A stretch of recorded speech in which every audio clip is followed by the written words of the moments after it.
Por causa disto, alguns judeus me prenderam, estando eu no templo, e tentaram matar-me. Mas, alcançando o socorro de Deus, permaneço até o dia de hoje, dando testemunho, tanto a pequenos como a grandes, nada dizendo, senão o que os profetas e Moisés disseram haver de acontecer. Isto é, que o Cristo devia padecer, e sendo o primeiro da ressurreição dos mortos, anunciaria luz ao povo e aos gentios. Dizendo ele estas coisas em sua defesa, Festo o interrompeu em alta voz: está louco, Paulo? As muitas letras te fazem delirar? Paulo, porém, respondeu: não estou louco, ó excelentíssimo Festo. Pelo contrário, digo palavras de verdade e de bom senso, porque tudo isto é do conhecimento do rei, a quem me dirijo com franqueza, pois estou persuadido de que nenhuma destas coisas lhe é oculta, porquanto nada se passou em algum lugar escondido.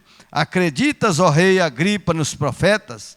Bem sei que acreditas. Então Agripa se dirigiu a Paulo e disse: por pouco me persuades a me fazer cristão.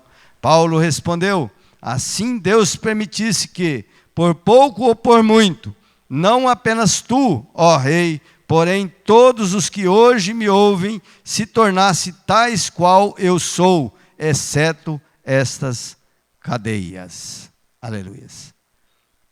Amém? Está pronto aí? Não? Vamos orar em nome do Senhor. Querido Deus, nós queremos te pedir que o Senhor venha nos abençoar e falar conosco através da tua palavra. Que esta palavra, meu Deus, que hoje nós aqui o lemos, ó Deus, e o texto que nós vamos extrair desta palavra para a nossa meditação desta noite, venha falar aos nossos corações, falar à tua igreja, ao teu povo, aos teus filhos que aqui estão, meu Deus, assim como falou a mim e ao meu coração. Ó Deus, que a tua palavra vá e ela produza o fruto pelo qual ela foi enviada nesta noite. Em nome de Jesus. Amém e amém. Amém. Glória a Deus. Sente-se, por favor. Esta semana,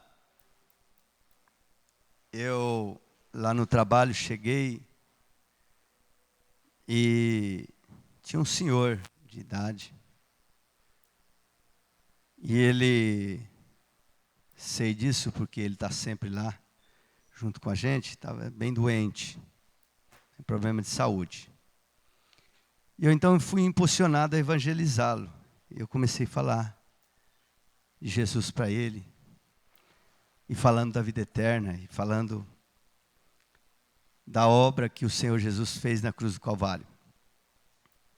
E ele, com a voz muito baixa, ele disse para mim: olha, eu fui da igreja. Eu fui da igreja. Falei: o senhor foi da igreja? Disse: fui. Durante 4 anos eu fui da igreja. Eu vim, acho que ele veio do Piauí, veio de um estado do Nordeste. E eu cheguei aqui e acabei indo em uma igreja e outra, mas aí acabei desistindo e não estou mais indo à igreja. E eu disse para ele, falei assim: mas o senhor sabe o risco que o senhor corre de estar distante, não da igreja, porque a igreja é o corpo de Cristo, não é? E quando nós estamos distante da igreja, é porque, consequentemente, nós nos distanciamos de Jesus também, por ser o corpo de Cristo, não é? E a palavra de Deus fala para nós não deixarmos de congregar, como é costume de alguns.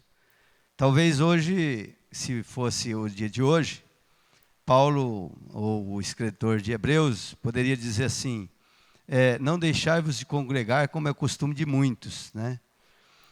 Mas eu disse para ele, aí eu evangelizei e falei para ele do risco que ele estava correndo, que ele tinha que retornar, que ele tinha que voltar para Jesus.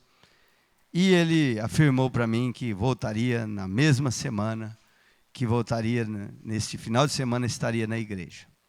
E que voltaria para o Senhor. Eu fiquei feliz por isso. Queridos, nós estamos aqui diante de um personagem bíblico de dedicação ímpar. um homem que foi perseguido desde a sua conversão, que pregou incansavelmente a reis, a vassalos, pregou a culto, a indouto, a ricos e a pobres, a multidões e individual, nas sinagogas, nos palácios. Teve dias de bonança, teve dias de escassez. Foi perseguido, apedrejado, preso, açoitado. Teve dias terríveis, viveu dias terríveis por conta do Evangelho. Um incansável ganhador de almas. Fez 3 viagens missionárias. 3 viagens missionárias. Um dos maiores plantadores de igreja de todos os tempos. Um homem que renunciou sua própria vida, suas próprias vontades e desejos. Renunciou família, renunciou tantas coisas. Nós estamos aqui diante do personagem apóstolo Paulo. Um homem que se entregou por completo ao serviço do Senhor. Renunciou até ao casamento, pela causa que ele considerava de suma importância. Pregou entre os gentios e toda a região da Judéia. Muitos anos se passaram. E agora ele estava de volta a Jerusalém. E chegando numa cidade chamada Cesareia, os irmãos se reuniram e estava ali um homem, um profeta, Ágapo. E este profeta, ele fez um ato profético, um cinto de Paulo, e disse assim: olha, assim vão fazer contigo lá em Jerusalém. Vão te prender, vão te açoitar, fazer isso e aquilo. E os irmãos em si, a igreja em si, começou a se entristecer e chorar por isso. E Paulo, então, em alta voz, ele disse assim: irmãos, o que vocês estão fazendo comigo, constrangendo o meu coração? Eu não estou pronto só para ser preso por Cristo, mas eu estou pronto para ser morto por Cristo, se necessário for. Então, ele prossegue e vai para Jerusalém, deixando ali os irmãos, vai para Jerusalém. Estava resoluto, estava convicto. E quando chega em Jerusalém, ele entra no templo, ele faz um voto com Deus. E alguns judeus descobriram a estadia dele ali. E começaram a se levantar em acusação contra Paulo. E foi uma trama muito grande. Foi um plano arquitetado, elaborado pelos judeus para tirar a vida de Paulo. Foi preso. Naqueles dias ele foi preso, vai preso em Jerusalém. E os judeus por si não se contentaram com isto, e eles então fizeram uma trama para matar Paulo. Fizeram um voto de renúncia de alimento, até que matassem o próprio apóstolo Paulo.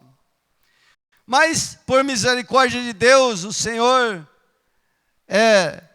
permitiu que um dos sobrinhos dele ouvisse aquelas tramas e foi ter com ele, avisou, e ele, por sua vez, chamou o centurião dos romanos, dos soldados, e avisou o centurião. E o centurião, então, por sua vez, faz um plano para tirar Paulo dali, tira ele de noite, de madrugada, e leva ele para Cesareia, uma cidade, um lugar mais distante de Jerusalém. E ali, mantido preso durante 2 anos.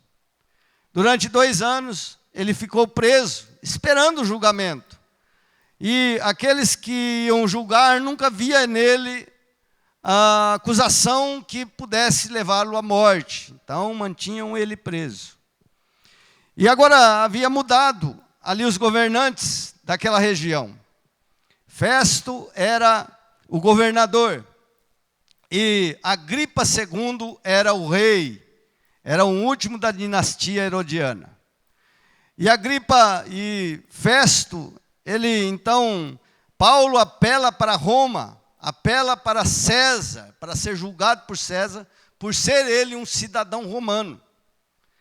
E por conta disto, ele ficou ali mais um tempo preso, e Agripa chegou ali, e Agripa foi dar as boas-vindas a Festo, e ficou ali durante uns dias, e Festo fala sobre esse prisioneiro chamado Paulo. E ele se interessa, porque Agripa era um profundo conhecedor da religião judaica. A sua esposa, Berenice, que era judia, e eles tinham essa intimidade com tudo aquilo que se falava ali. Então, eles vão para uma reunião, para uma audiência. Festo, Agripa, Berenice, e lá estava Paulo. E aí chegamos no texto que nós lemos, que é de Atos dos Apóstolos, capítulo 26. Paulo tem a oportunidade de se defender, de defender a sua causa. E Paulo, ele não só aproveita a oportunidade de defender a sua causa, mas ele vê aquele momento como uma oportunidade que Deus estava lhe dando para não só defender a sua causa, mas para ministrar a Agripa, para dizer a ele, para evangelizar o próprio rei Agripa. E ele começa a sua defesa, dizendo o que ele era, falando a Agripa, fala assim: rei Agripa, bem sabes, e todo o povo judeu sabes como eu era. Era um homem que era fariseu, fui crescido e doutrinado no farisaísmo. Era um homem que se levantou contra Jesus o Nazareno e perseguiu muitos cristãos aqui em Jerusalém e também em toda a região. Eu fui um homem que arrastou pessoas, levou preso e permitiu, e muitas vezes dei votos para que esses também pudessem ser mortos. Mas aí ele fala: em um dia, indo para Damasco, eu, com cartas dos sacerdotes para perseguir os cristãos, a caminho de Damasco, ao meio-dia, uma luz muito forte veio, apareceu a mim, e não só a mim, a todos que estavam comigo. E aquela luz foi tão forte que nós todos caímos no chão.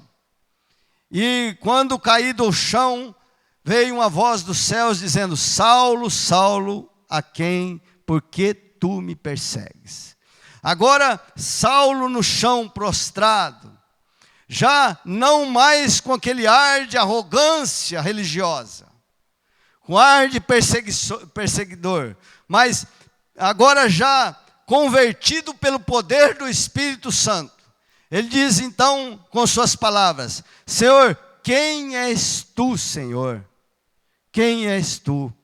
E o Senhor disse assim: eu sou Jesus, aquele a quem tu persegues. E Paulo ali, orientado pelo Senhor, ele vai à cidade de Damasco e fica ali um tempo, um período, e ele ali vai ao encontro dele Ananias, ora por ele, e ele fica ali ministrando ali um tempo. E ele fica esse tempo todo ali, e depois ele vai evangelizar, vai aos gentios, não é? E aí ele vai explicando para Agripa aquilo tudo. E num dos momentos ele fala assim: e ó Senhor, eu fui fiel ao meu chamado. E nós lemos aqui: fui fiel ao meu chamado, a Jesus de Nazaré e tal. E Festo então interrompe a ele e diz assim: tu está louco, Paulo? As muitas letras te fazem delirar. E ele então diz assim: não, excelentíssimo, não estou louco, mas estou falando palavras de verdade e palavras de bom senso. E ele continuando ali, ele vai encurrá-la a Agripa. Ele fala assim: Agripa, tu bem sabes que eu não tenho falado nada mais do que os profetas anunciaram, e estou sendo julgado agora pela ressurreição dos mortos. Tu sabes que tu crês nos profetas, Agripa. Encurralou ele na sua consciência. E ele, antes que Agripa falasse alguma coisa, ele disse assim: bem sei que tu crês nos profetas. E aí Agripa então interrompe e diz assim: Paulo, por pouco, diz assim, versículo 28. Então Agripa se dirigiu a Paulo e disse: por pouco me persuades a fazer-me cristão. E Paulo então respondeu: assim Deus permitisse que por pouco, por muito, não apenas tu, ó rei, porém todos os que hoje me ouvem, se tornassem tais qual eu sou, exceto as cadeias. E aqui onde eu quero tirar o tema para nós meditarmos um pouco nessa noite.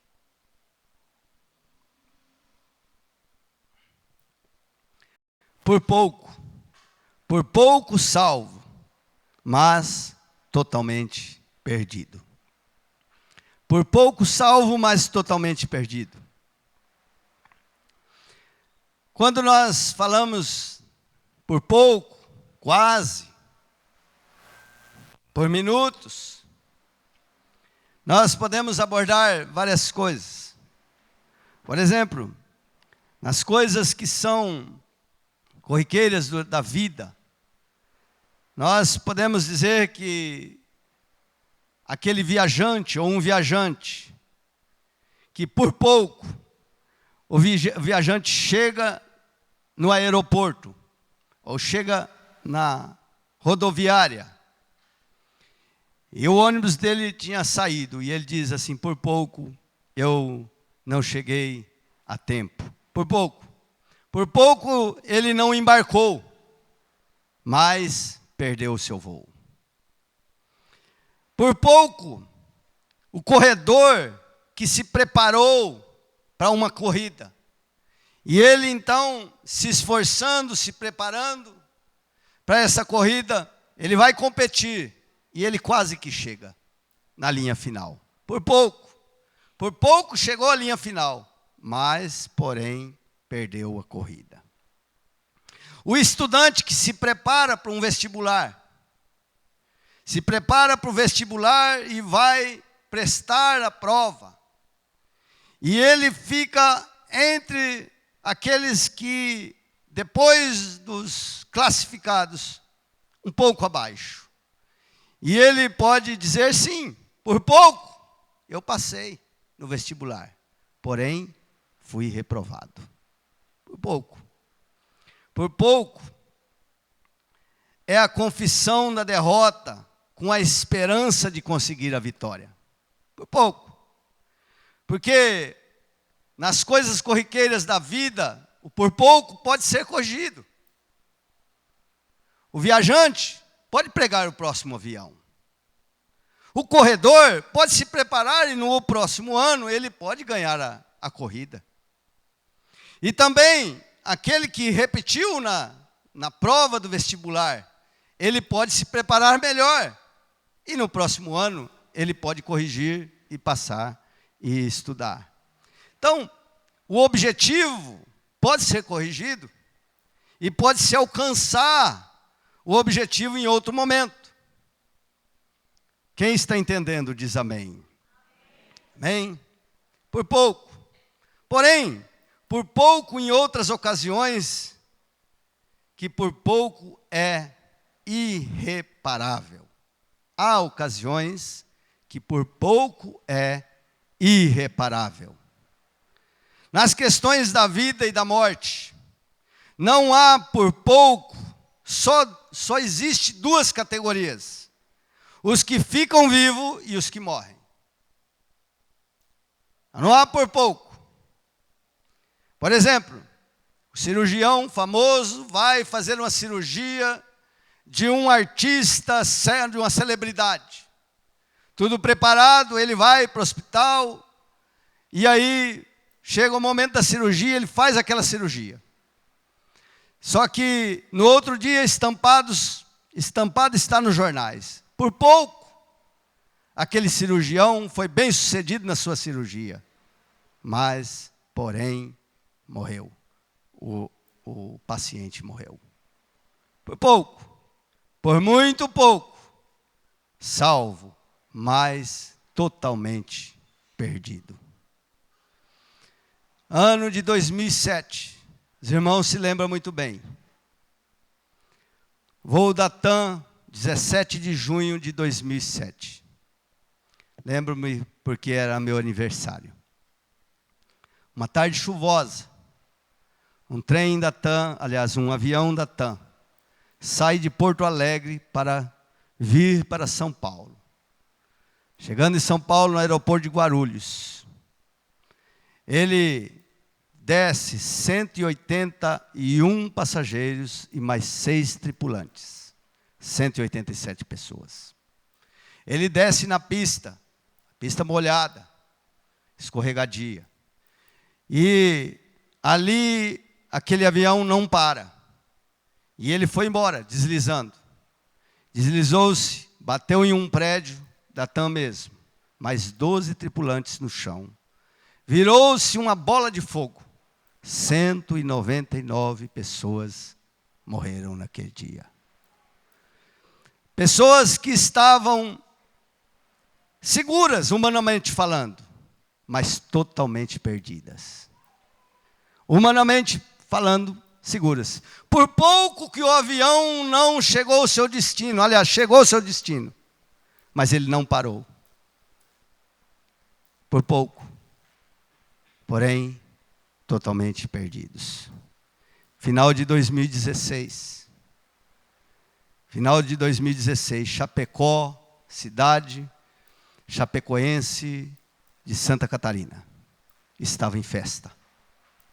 Uma festa que nunca tinha tido antes, contagiante naquela cidade. O time de futebol chapecoense nunca havia disputado um campeonato internacional. E agora estava na final do campeonato internacional. E eles saíram de Chapecó e foram para a Colômbia, e da Colômbia iriam para o destino. Quando o avião que embarcou todas aquelas pessoas saiu, e eles estavam já chegaram ao aeroporto. Só que naquele momento não puderam pousar. E o avião então deu uma volta e voltou. E quando ia novamente pousar, acabou o combustível daquele avião. Estavam muito próximo, muito perto. Por pouco, por muito pouco, não chegaram ao seu destino. O avião caiu e destruiu todas aquelas pessoas, salvando apenas 6 pessoas daquele avião. Por muito poucos estavam salvos e seguros, mas totalmente perdidos. Um mês atrás, os irmãos sabem muito bem, saiu daqui de São Paulo para Paraty, um avião de porte muito pequeno, levando 4 pessoas. 4 pessoas. E um deles era o juiz do mais alto escalão do nosso país. Um homem ilustre. Saiu daqui, chegando lá, enfrentou uma tempestade muito próximo, 2 quilômetros do aeroporto. Por pouco. E ele foi fazer, então o piloto foi fazer uma manobra e caiu no mar. Por muito pouco eles chegaram até o aeroporto de Paraty. Muito pouco. Porém, se perderam. E é interessante que quando eles caíram e vieram socorro, ainda havia uma mulher pedindo socorro. Uma moça, a mais jovem que tinha entre eles. E pedindo socorro e batendo. E eles então tentando de alguma forma abrir o avião para que entrasse oxigênio, para que aquela mulher pudesse ser salva. E quando eles conseguiram furar a lata do avião e enfiaram a mangueira de oxigênio, já não tinha mais vida naquela mulher, não teve mais resposta. Por muito pouco. Por muito pouco. Tem poucos na vida, queridos, que são irreparáveis. Que são irreparáveis. Se perdeu aquela mulher juntamente com os 4 que ali estavam. Então, queridos, Agripa, ele entra para esse rol do muito pouco. Por pouco, Agripa disse, por pouco me persuades a ser um cristão. Agripa, ele estava ali com a palavra de Deus, conhecedor. É como se ele estivesse chegado à porta do céu através da palavra. mas lançado no abismo eterno, por não tomar a decisão de crer naquela palavra. Foi como se ele estivesse ali e lançado no inferno, porque deixou para amanhã a mais importante decisão da vida. A mais importante decisão da vida. Eu sei, queridos, que todos que aqui estão, e eu acredito nisso, talvez não esteja certo 100%, mas eu acho que a maioria sabe. Que todos aqui creem que Jesus Cristo é Senhor, que Ele é o Salvador, que Ele é aquele que morreu na cruz do Calvário, para nos livrar dos nossos pecados. Porém, muitas pessoas têm deixado para amanhã uma decisão tão importante, que é entregar-se ao Senhor Jesus. E este, querido, é um erro fatal, é uma armadilha fatal, é um pecado sem perdão. O pecado sem perdão é resistir o Espírito Santo até o final. E a pergunta é para você e para mim, que você que já conhece, você vai ficar só no conhecimento? Você vai ficar, até quando você vai ficar no conhecimento e não vai tomar uma decisão? E vai adiar a sua decisão? Quero te dizer, meu querido, que adiar a decisão de entregar-se a sua vida a Jesus é entrar no assalpão de Satanás, é entrar na armadilha do diabo e é se perder por conta de adiar a decisão. Por pouco. Quantas pessoas, queridos? Por pouco salvo, porém totalmente perdido. Totalmente perdido. Porque o conhecimento, querido, das coisas de Deus, ou congregar, isso não é alicerce para te manter de pé diante do tribunal de Deus. Isso não te dá o aval para você entrar no reino de Deus. Não te dá. Por pouco salvo. Agripa ficou no por pouco. Agripa ficou-se no por pouco. E eu quero, assim, conta-se uma história, queridos, que houve uma assembleia, certamente é uma história, que houve uma assembleia no inferno.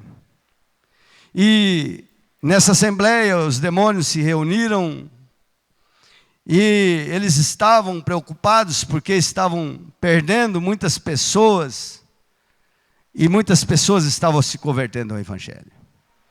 E eles então, a estratégia era o seguinte: o que nós vamos fazer para nós determos as pessoas que eles têm ganhado? E aí se levanta um demônio e diz assim: olha, vamos fazer o seguinte, vamos falar para eles que eles podem ser salvos pelas suas próprias obras, pela sua própria bondade, pela sua própria moral. Levantou-se um demônio mais experiente e disse: não, isso nós já fazemos e não tem funcionado, porque quando eles ouvem o Evangelho, a pregação do Evangelho, e crê na pregação do Evangelho, eles sabem e abandonam as suas obras e se entregam a Jesus e são salvos. E aí outro se levantou e disse assim: não, então vamos na estratégia de falarmos que há muitos salvadores, que Buda salva, que Allan Kardec salva, que Maria salva, que Pedro salva, que o Papa salva. Mas aí levanta outro mais experiente e diz assim: olha, isso não dá certo, porque quando eles ouvem a palavra de Deus, que só Jesus Cristo é o Salvador, eles acabam crendo e eles então abandonam os seus deuses e são salvos.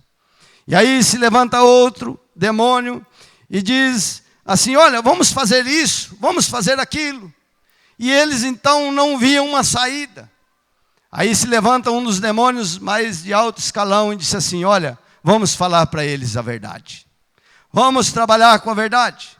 Vamos falar que Jesus Cristo é o único Salvador. Que a Bíblia é a verdade. Que as pessoas que se entregam ao Senhor realmente são salvos e são libertos. Mas vamos acrescentar uma coisa: deixa para amanhã. Deixa a sua decisão para amanhã. Espera mais um pouco. Porque aí, neste período que eles esperam mais um pouco, nós trabalhamos na vida deles e acabamos tirando as suas próprias vidas. Quantas são as pessoas, queridos, que têm deixado a sua decisão para depois, para daqui a pouco, por um pouco e tem se perdido. Querido, você deixar de tomar a decisão de entregar a sua vida a Jesus é entrar no assalpão de Satanás, é se perder eternamente. Então, queridos, isso é uma decisão que você tem que tomar. Nós estamos na presença do Senhor. E nós, queridos, somos livres. Aliás, é imperativo dizer que você, a sua liberdade, a nossa liberdade, nós somos escravos dela. Nós somos escravos da nossa liberdade. É como um rio e nós dentro de um barco que estamos indo e lá na frente tem uma cachoeira, tem um abismo. E a nossa liberdade de tomar decisões. Então nós podemos tomar uma decisão, pular fora do navio, fazer alguma coisa, né? E também quero dizer que até aqueles que dizem assim, não, vou esperar para tomar uma decisão. Esperar para tomar uma decisão é uma decisão de adiar a decisão e você está tomando uma decisão. E por conta disso, querido, você é responsável, nós somos responsáveis. Por pouco, muitas vezes, por muito pouco, a pessoa adia a sua decisão e ele cai no abismo eterno e se despedaça e morre eternamente. Por pouco. Aqueles que não se importam com o céu, querido. Aqueles que não se importam com a vida eterna. Porque há muitas pessoas que não se importam com a vida eterna. Muitas. Eles vão lembrar dele o primeiro minuto que tiver no inferno. No primeiro minuto que a pessoa tiver no inferno, vai se lembrar do céu. Lembra-se de Lázaro? Lembra-se daquele homem pobre que mendigava ali com Lázaro? Os dois morreram. A palavra de Deus fala que os dois morreram. Um foi para o seio de Abraão e outro foi para o Hades, para o tormento eterno. E ali no primeiro momento ele já se lembrava de Lázaro. E ele olhava e dizia, Pai Abraão, permita que Lázaro molhe o seu dedo para tocar em minha língua. Deixa eu te falar uma coisa, querido. E aí a resposta do Senhor disse assim, olha aqui, tem um abismo entre você e ele. Não dá mais. Por pouco salvo, por muito pouco, mas totalmente perdido. Quero te dizer, querido, que às vezes a decisão da pessoa ela é tarde demais. Não adianta decidir depois, posteriormente, essa vida. Pai Abraão, no primeiro minuto, deixa eu te falar mais uma vez, querido. Primeiro minuto, no inferno, as pessoas vão se importar com o céu. No primeiro minuto no inferno, as pessoas vão se importar com o céu. E vai se lembrar. E vai ser o maior tormento que vai existir. Vai ser a lembrança de ter tido uma oportunidade. A lembrança de ter sido confrontado. E a lembrança de deixar para depois. Por pouco salvo, mas totalmente perdido. Totalmente perdido. Agora nós podemos perguntar, o que pode fazer com que as pessoas adiem esta decisão?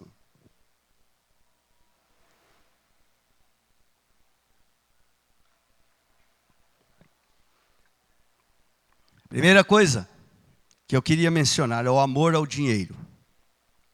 Muitas pessoas já venderam sua alma para o diabo por causa do amor ao dinheiro. Muitas pessoas se apegam ao dinheiro, a ganhar o dinheiro, a ter o dinheiro. De uma forma tal que acha que o dinheiro vai trazer a ele a paz, vai trazer a ele alguma coisa, a salvação. Só que é um engano do diabo. Porque o próprio Jesus disse que o amor ao dinheiro, ou o dinheiro, apesar de benéfico para nossas vidas e necessário, porém, quando nós amamos o dinheiro, nós fazemos do dinheiro um Deus. E esse Deus se chama Mamon. E o Mamon é aquele que tem destruído muitas vidas, que tem levado muitas vidas para o abismo eterno. Porque ele pode até dar uma casa confortável, mas ele não pode dar uma família. Porque Mamon pode até dar um carro bom, mas ele não pode dar a paz. Mamon pode até dar uma certeza de uma aposentadoria boa, mas ele não pode dar a vida eterna. Mamon tem poder para muitas coisas, mas poder de salvar o pecador dos seus pecados, só Jesus Cristo tem. Só o Senhor é poderoso para libertar, salvar, perdoar os pecados, mas é necessário que haja uma decisão mesmo de verdade a favor dele. O que é que nos deixa para depois? Uma decisão tão importante, uma decisão tão necessária para nossas vidas. O amor ao mundo. O amor ao mundo. Quantas são as pessoas que estão de mãos dadas com o mundo? Quantas pessoas que até simpatizam com o Senhor e até fazem parte de uma igreja, e isso não te dá garantia de salvação. Mas amam o mundo, andam de mãos dadas ao mundo. Que gostam, que amam de verdade o mundo. E a palavra de Deus fala que aquele que ama o mundo, ele está em trevas e é inimigo de Deus.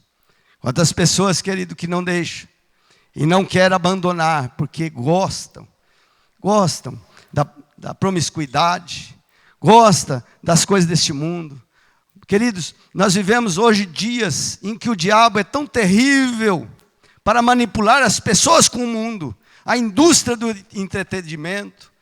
Nós vemos aí tantas coisas que é colocado no mundo para tirar nós do foco. E muitas pessoas têm deixado passar o tempo para tomar uma decisão de verdade. Não quer cortar relacionamento com o mundo. Anda com mãos dadas ao mundo. Sexo ilícito, baladas, drogas. Gostam do mundo. Gosta do mundo.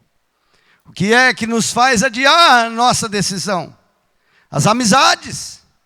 Queridos, se essas paredes falassem, elas poderiam ser testemunhas de que quantas são as pessoas que aqui estiveram, participaram da mesa do Senhor, comeram do pão, beberam do sangue e do corpo do Senhor, que adoraram a Deus com as suas mãos erguidas, mas por conta das suas más companhias que corrompem os bons costumes, deixaram-se levar e hoje estão na pocilga de Satanás, participando de toda a sujeira e imundícia, que estão distanciados da presença de Deus. Por pouco salvos, mas totalmente perdido. Totalmente perdido, porque não perseveraram com o Senhor. O que é que nos afasta do Senhor? A influência da família. A influência da família. As tradições e tantas outras coisas mais. Se você for ver, para que a família de Herodes era o quarto da dinastia. Primeiro Herodes o Grande, que teve a oportunidade de ir adorar o Senhor quando ele nasceu.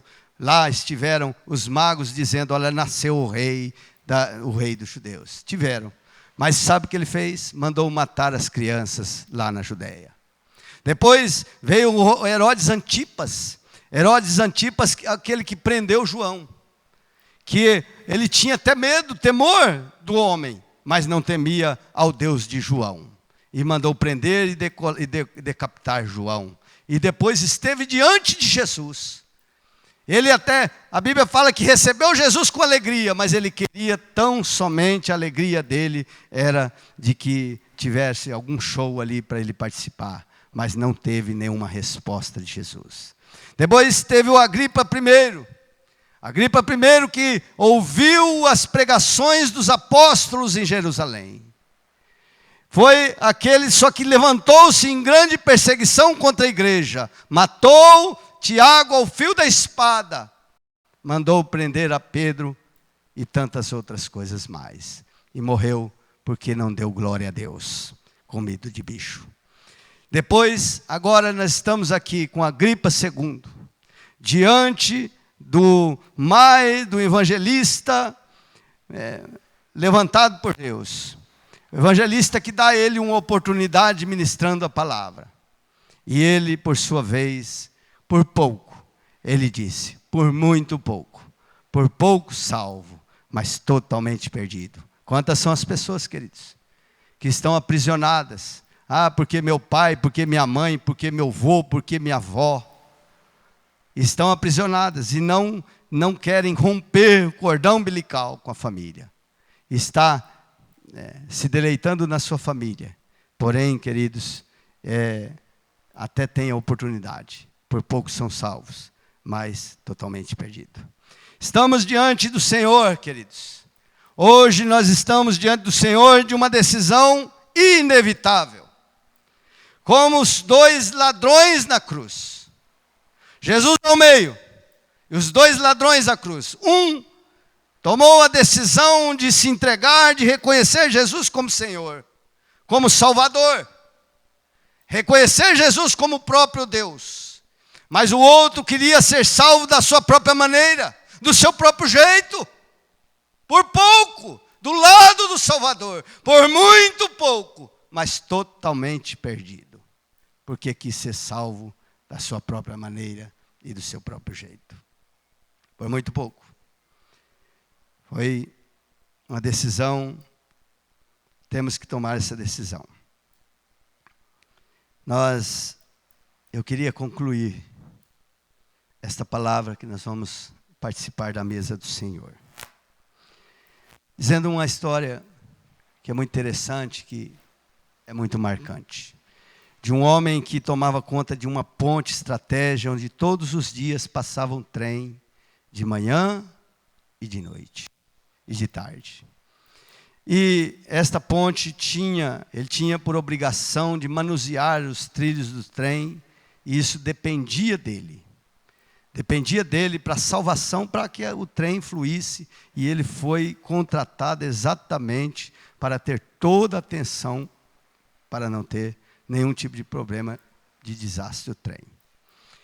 E um dia ele se envolveu numa jogatina e foi jogar com os amigos.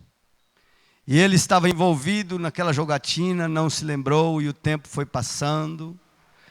E a hora foi chegando, e ele envolvido na jogatina, ele não se lembrou, e o horário passou, se interteu, e o horário passou. O trem surgiu em toda velocidade. E aquele trem desencarrilhou, caiu, e ferros retorcidos, muitas pessoas dentro do trem morreram naquele dia. Um desastre irreparável. E quando aquele homem percebeu que ele veio, ele então gritava, e ele então chorava constantemente. E ele dizia, meu Deus, por que que eu não vim antes? Por que eu não tomei a decisão de vir antes, de ficar aqui? Meu Deus, tudo culpa minha, por minha culpa. E aquele homem chorava abundantemente. Quero dizer para você, querido, que nós estamos diante de uma decisão por Cristo. E nós somos responsáveis pela nossa própria decisão. E eu quero dizer para você que muitas pessoas hoje estão em sofrimento. E estão chorando. E estão clamando. Meu Deus, por que que eu não acreditei? Porque eu não tomei a decisão antes. Já era tarde demais para aquele homem clamar e chorar. E muitas pessoas vão estar nessa condição. E aí já vai ser tarde demais. O tempo já passou e será tarde demais. Por pouco, por muito pouco salvo, mas totalmente perdido. Fica de pé. Em nome de Jesus.